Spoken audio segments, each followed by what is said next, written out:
ये कहानी पूरी तरह से काल्पनिक है। इसका वास्तविक घटनाओं, व्यक्तियों या स्थानों से कोई संबंध नहीं है। हमारा उद्देश्य किसी भी प्रकार का अंधविश्वास फैलाना नहीं है। ये सामग्री केवल मनोरंजन के उद्देश्य से प्रस्तुत की गई है। कृपया विवेक से देखें। क्या आपने कभी ऐसे अस्पताल के बारे में सुना है जहां मरीजों के ठीक होने के बजाय उनकी आत्माएं भटकती रह जाती हैं? एक ऐसा अस्पताल जहां आधी रात को करहाने की आवाजें आती है, जहां डॉक्टरों के चेहरे पर अजीब सी उदासी छाए रहती है और मरीज रहस्यमय ढंग से गायब हो जाते हैं। आज मैं आपको ऐसी ही एक रहस्यमय कहानी सुनाने जा रहा हूं, जिसे सुनने के बाद शायद आप अस्पताल में भर्ती होने से पहले 2 बार सोचेंगे। अगर आप हॉरर कहानियों के शौकीन हैं, तो इस वीडियो को पूरा देखें और हमारे चैनल हॉरर स्टोरी स्टेशन को लाइक, सब्सक्राइब और कमेंट करना न भूलें। तो चलिए शुरू करते हैं। रवि एक युवा डॉक्टर था जिसने हाल ही में मेडिकल की पढ़ाई पूरी की थी।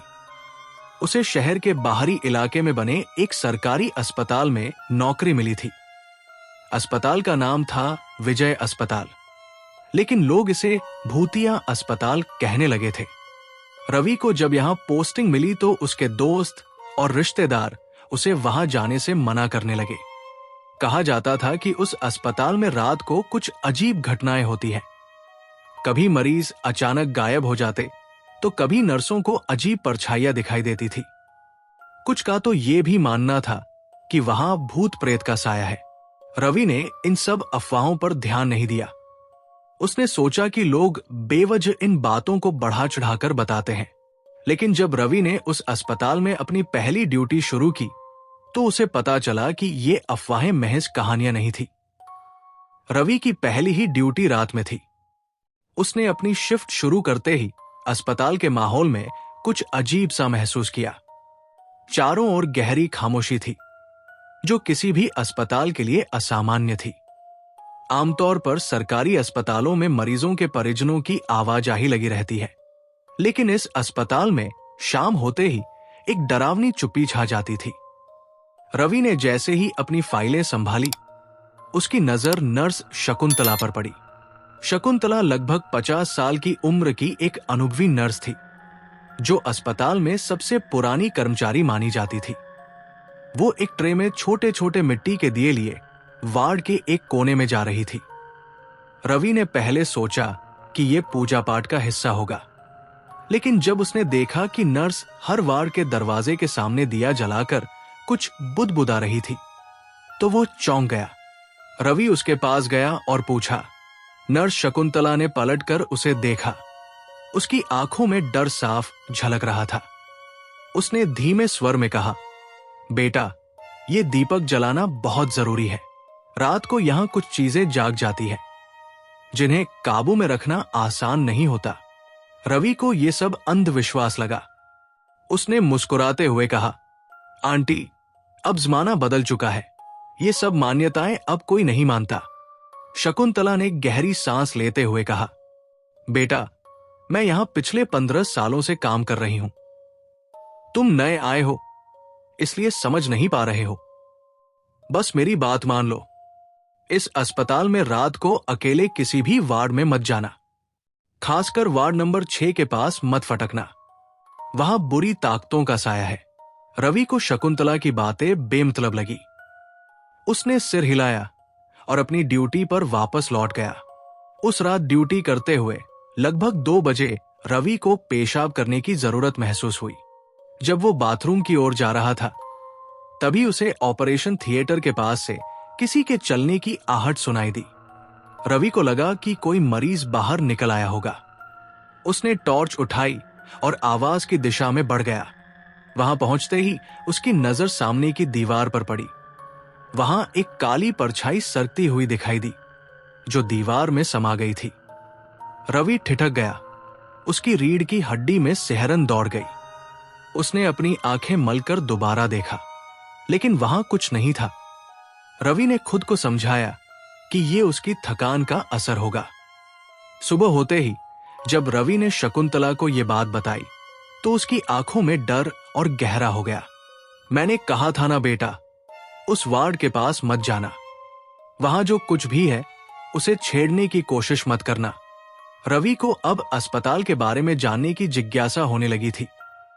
लंच ब्रेक के दौरान उसने अस्पताल के पुराने कंपाउंडर हरीश से इस बारे में पूछा।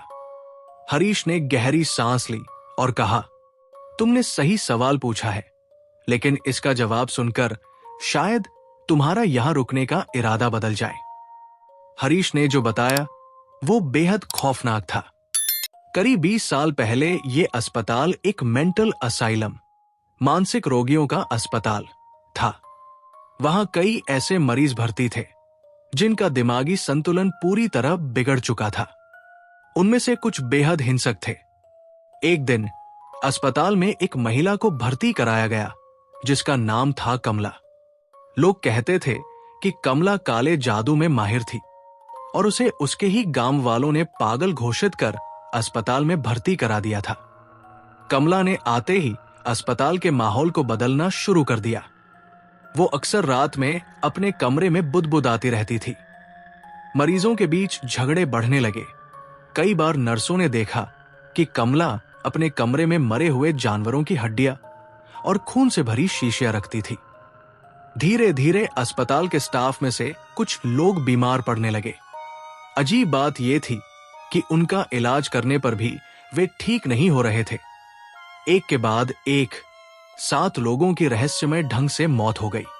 अस्पताल प्रशासन ने कमला को दूसरे मानसिक अस्पताल में शिफ्ट करने का फैसला किया, लेकिन तभी कुछ ऐसा हुआ जिससे पूरे इलाके में दहशत फैल गई।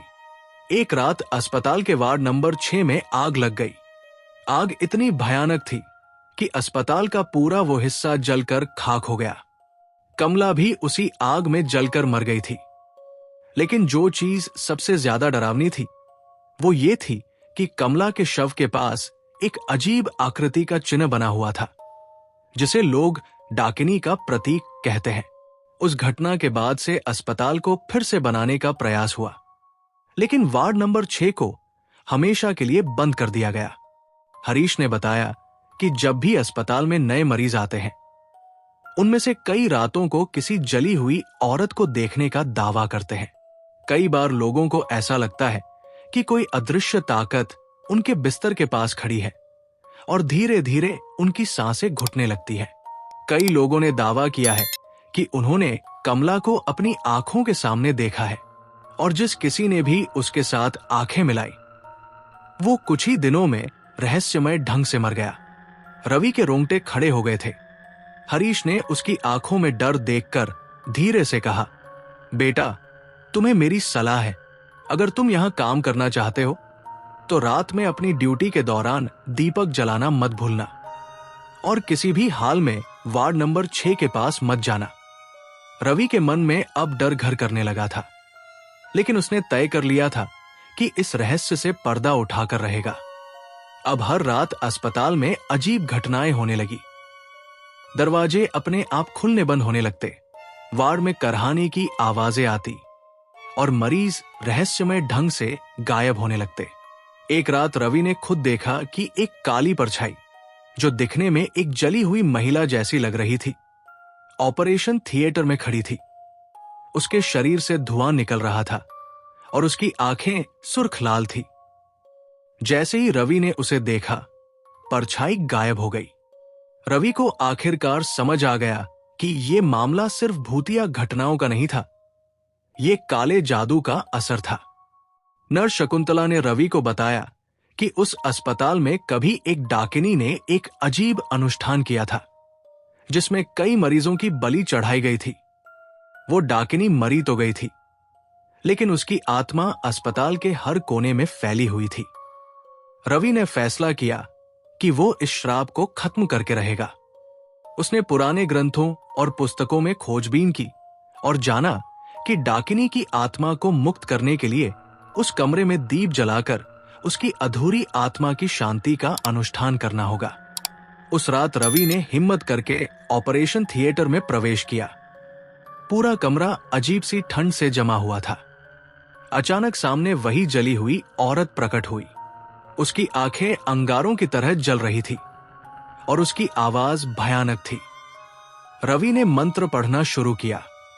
परछाई गुस्से में चीखने लगी। दीवारों पर खून के छींटे पड़ने लगे, पर रवि ने डगमगाए बिना मंत्र पढ़ते हुए दीपक को प्रज्वलित कर दिया। अचानक परछाई जोरदार चीख के साथ हवा में भाप बनकर गायब हो गई। अगले दिन से अस्पताल की अजीब घटनाएं रुक गई। मरीज स्वस्थ होने लगे और अस्पताल के कर्मचारी राहत महसूस करने लगे। रवि को लगा जैसे उसने किसी अदृश्य शक्ति को हरा दिया हो। तो दोस्तों, ये थी आज की डरावनी कहानी, भूतिया अस्पताल, जहां मरीजों की आत्माएं अब भी भटकती है। क्या आपको लगता है कि भूत प्रेत और काले जादू जैसी चीजें सच में होती हैं?